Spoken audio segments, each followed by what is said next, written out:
नमस्कार दोस्तों, हमारे YouTube चैनल पर एक बार फिर आपका स्वागत है। आज मैं आपके लिए मध्य प्रदेश शिक्षक भर्ती संबंधी एक और इम्पोर्टेंट जानकारी लेकर आया हूं, जिसमें आज हम बात करेंगे डॉक्यूमेंट वेरिफिकेशन संबंधी कुछ और इम्पोर्टेंट बातों के बारे में। ये सारी जानकारी में जो पुराने कैंडिडेट्स थे जिन्होंने वर्ग 1 को वर्ग 2 की इसके पहले जो काउंसलिंग हुई थी उस प्रक्रिया में भाग लिया था, उन सब से बात करने के बाद जो जो चीज़ें उन्होंने बताई हैं मुझे कि सर क्या क्या चीज़ें वहाँ पर कंसीडर की गई और क्या क्या चीज़ें नहीं की गई, उन सब के बारे में मैं आपको यहाँ जानकारी देने वाला हूँ। तो आप वीडियो को लास्ट तक जरूर देखें, उसके बाद ही आप कोई भी कमेंट करें, क्योंकि यहाँ पर जितने क्वेश्चन आपको डिस्प्ले पर दिख रहे हैं उनसे ज़्यादा प्रश्नों पर यहाँ पर मैं आपको आंसर करने वाला हूँ। तो आप लोग लास्ट तक देखें, हो सकता है आपका क्वेश्चन भी यहाँ पर शामिल किया गया हो।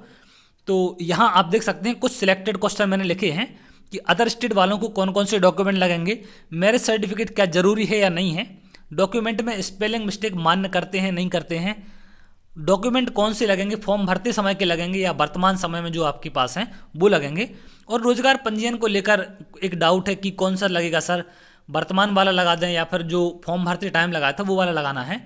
तो इन सब को लेकर बहुत ज़्यादा लोगों के मन में सवाल हैं।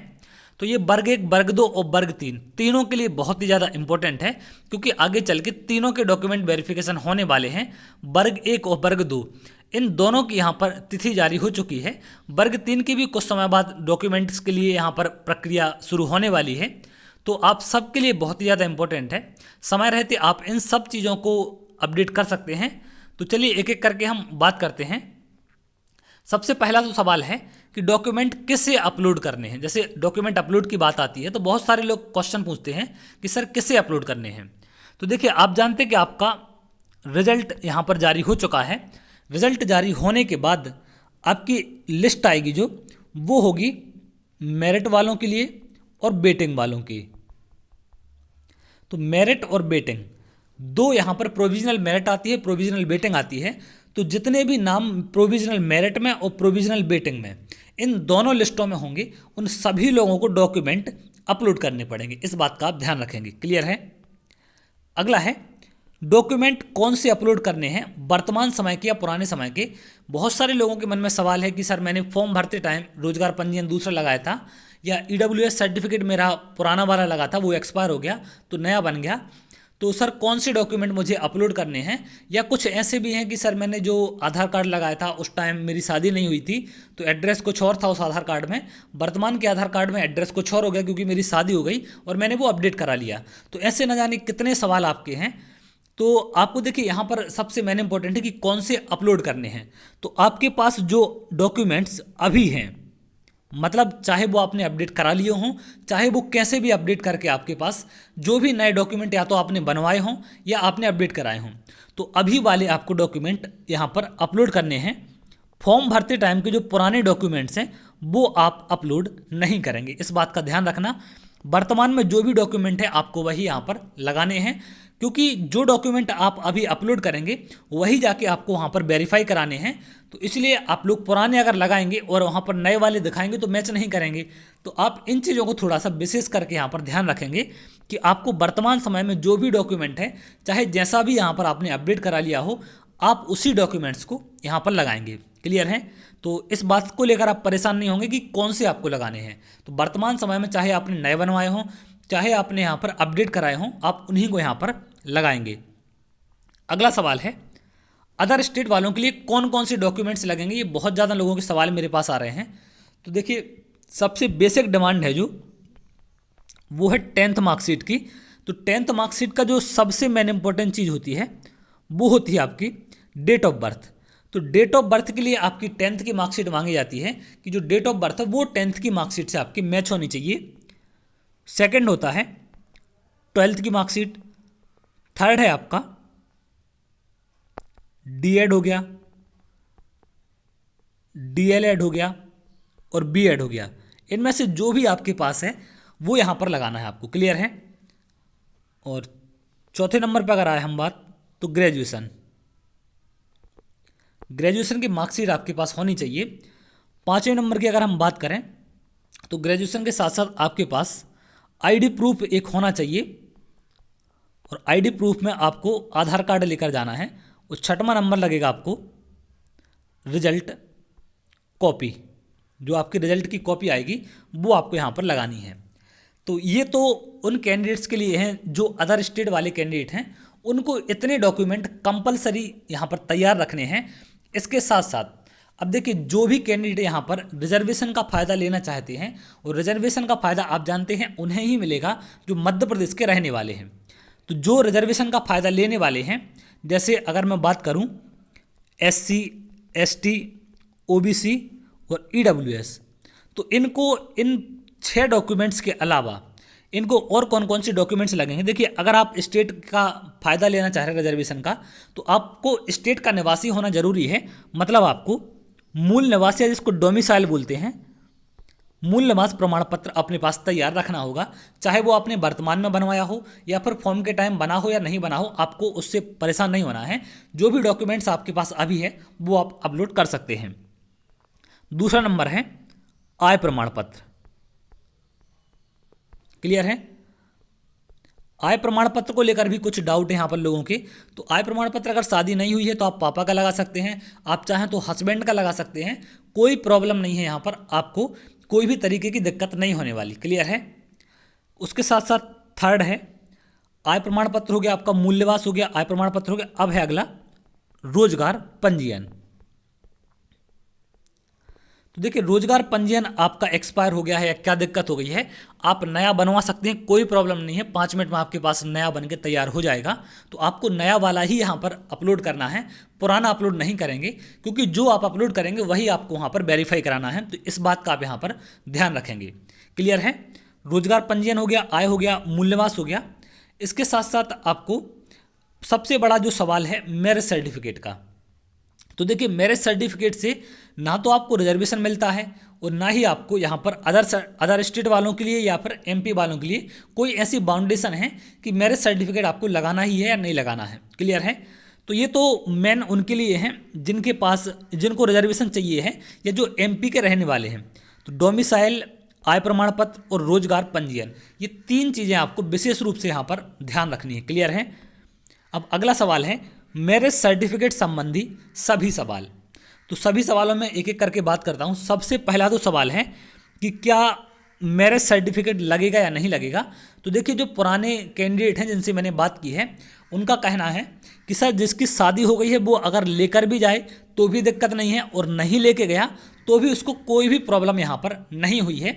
उनको यहाँ कंसीडर किया गया है और इन दोनों कैंडिडेट के लिए यहाँ पर कंसीडर कर लिया। क्लियर है? इसके साथ साथ बहुत से कमेंट मेरे पास ऐसे भी आते हैं कि सर, मेरी फॉर्म भरते टाइम शादी नहीं हुई थी और वर्तमान में अब शादी हो चुकी है, तो क्या मुझे मैरिज सर्टिफिकेट लगाना पड़ेगा या नहीं लगाना पड़ेगा। तो अगर आप ले जाते हैं तो अच्छी बात है, और नहीं ले जाते हैं तो भी आपको किसी भी तरीके की प्रॉब्लम नहीं होने वाली है, या ना आप इस चीज़ को लेकर परेशान हों। क्लियर है? तो यहाँ पर मैरिज सर्टिफिकेट को लेकर आपको शायद सारे सवाल क्लियर हो चुके होंगे। चाहे आप अदर स्टेट से हो, चाहे आप MP से हो, आपकी शादी चाहे अदर स्टेट में हुई हो, चाहे आपकी MP में हुई हो, डॉक्यूमेंट वेरिफिकेशन में आपको मैरिज सर्टिफिकेट को लेकर परेशान नहीं होना है। अगर सर्टिफिकेट है तो भी दिक्कत नहीं है, नहीं है तो भी दिक्कत नहीं है। और इसके साथ साथ बहुत से आपके डॉक्यूमेंट्स ऐसे होंगे जिनको लेकर आपने क्या हुआ होगा कि उनमें नाम आपके हस्बैंड का आ गया या एड्रेस आपके जहाँ पर शादी हुई है वहाँ का आ गया। तो इन चीज़ों को लेकर भी आपको परेशान नहीं होना है, वो भी यहाँ पर कंसिडर की गई हैं बिना मैरिज सर्टिफिकेट के। इस बात का ध्यान रखेंगे। क्लियर है? अगला है दस्तावेज में नाम में त्रुटि है तो मान्य होगा या नहीं होगा, ये सबसे बड़ा सवाल है। तो देखिए, किसी किसी के नाम में मिस्टेक है, किसी के फादर्स नेम में है, किसी के मदर्स नेम में मिस्टेक है, या फिर मिस्टेक नहीं है तो स्पेस का एक अलग से कॉन्सेप्ट है कि एक स्पेस आ गया है या फिर स्पेस हट गया है। तो इन सब चीज़ों को लेकर यहाँ पर बहुत सारे लोगों के मन में सवाल हैं। तो इन सब के लिए मैंने एक चीज़ बोली थी आपसे कि आप एक एफिडेविट बनवा सकते हैं जिससे आपको कोई भी प्रॉब्लम नहीं होने वाली। और आप नहीं भी बनवा पाते हैं तो ये माइनर सी जो मिस्टेक है ये वहाँ पर कंसिडर की गई है। पुराने कैंडिडेट्स ने जो मुझे बताया है, पुराने जो अभ्यर्थी जिनने पिछला वेरिफिकेशन कराया है, उनके अकॉर्डिंग ये चीज़ मान्य की गई है। तो इसको लेके आप लोग बिल्कुल भी परेशान ना हो कि थोड़ी बहुत त्रुटि है तो उसमें कंसीडर किया जाएगा या नहीं किया जाएगा। अगर स्पेलिंग मिस्टेक है तो बिल्कुल यहाँ पर कंसीडर कर लिया जाएगा। और आपके डॉक्यूमेंट्स में एड्रेस चेंज है या फिर कोई भी दिक्कत है ऐसी थोड़ी बहुत, तो वहाँ पर लेके आपको परेशान नहीं होना है। किसी भी कैंडिडेट को ना तो होल्ड पर लगाया गया है और ना ही एग्ज़ाम से बाहर किया गया है।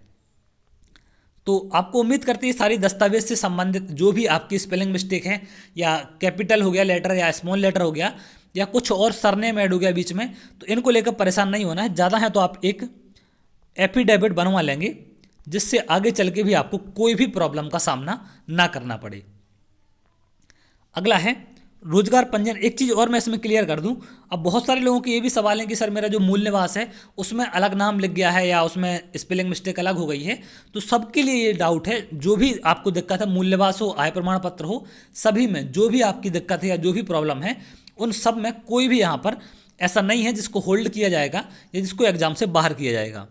अगला है रोजगार पंजीयन कौन सा अपडेट करें, नया या पुराना वाला। तो आपने बहुत सारे सवाल मेरे पास भेजे हैं कि सर मेरा रोजगार पंजीयन एक्सपायर हो गया जो मैंने फॉर्म में लगाया था, तो क्या अब मैं नया अपलोड करूंगा या पुराना अपलोड करूंगा।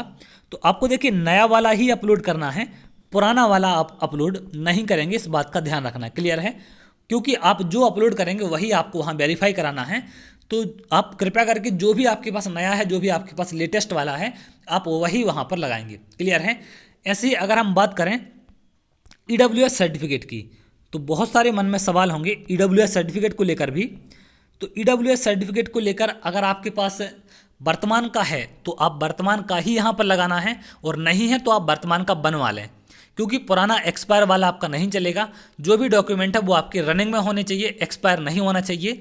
तो आपने फॉर्म के टाइम लगाया था या क्या लगाया था, कौन सा लगाया था, वो मैटर नहीं करता। तो आपको यहाँ पर EWS सर्टिफिकेट नया वाला लगवाना है।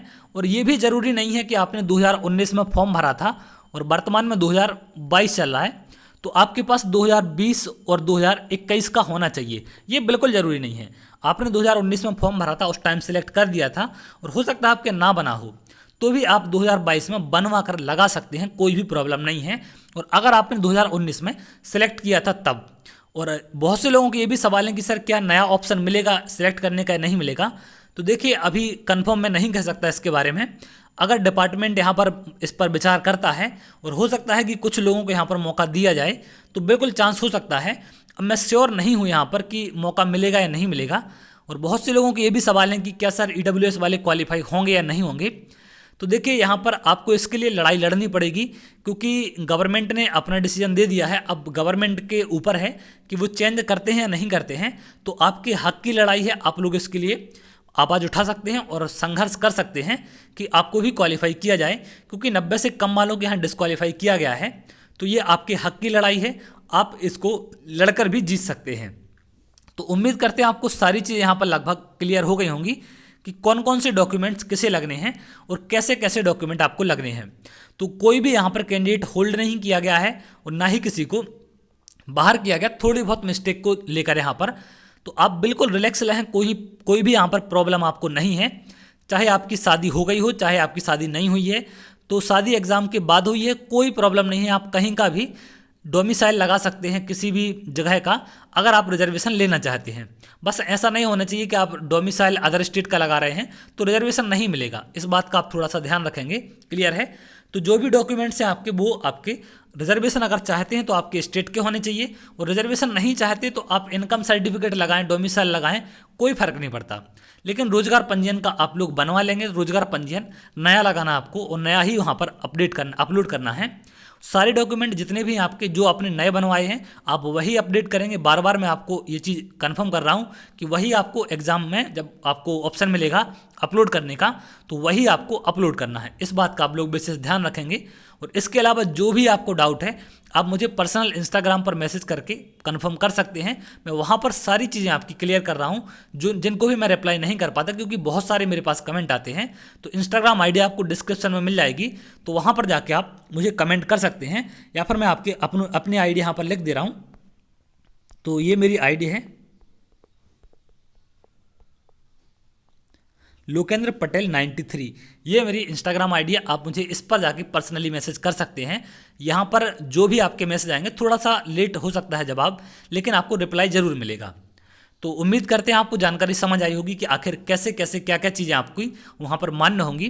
तो डॉक्यूमेंट्स को लेकर आप बिल्कुल भी परेशान ना हो, किसी को भी बाहर नहीं किया गया है, चाहे आपके पास वो डॉक्यूमेंट्स है या नहीं है, बस फर्जी डॉक्यूमेंट नहीं होना चाहिए, और बाकी सारी चीज़ें आपकी रनिंग में होनी चाहिए। ऐसा भी नहीं होना चाहिए कि एक्सपायर है, तो इस बात का भी आप थोड़ा सा ध्यान रखेंगे। बाकी कोई भी प्रॉब्लम आपको नहीं होने वाली है। तो चलिए, अगर आप ऐसे ही अपडेट चाहते हैं तो हमारे चैनल के साथ जुड़ सकते हैं, जिससे आगे भी और इम्पोर्टेंट जानकारी आपको मिल सके। तो बहुत जल्द अगली वीडियो में मिलेंगे, तब तक के लिए बहुत बहुत धन्यवाद।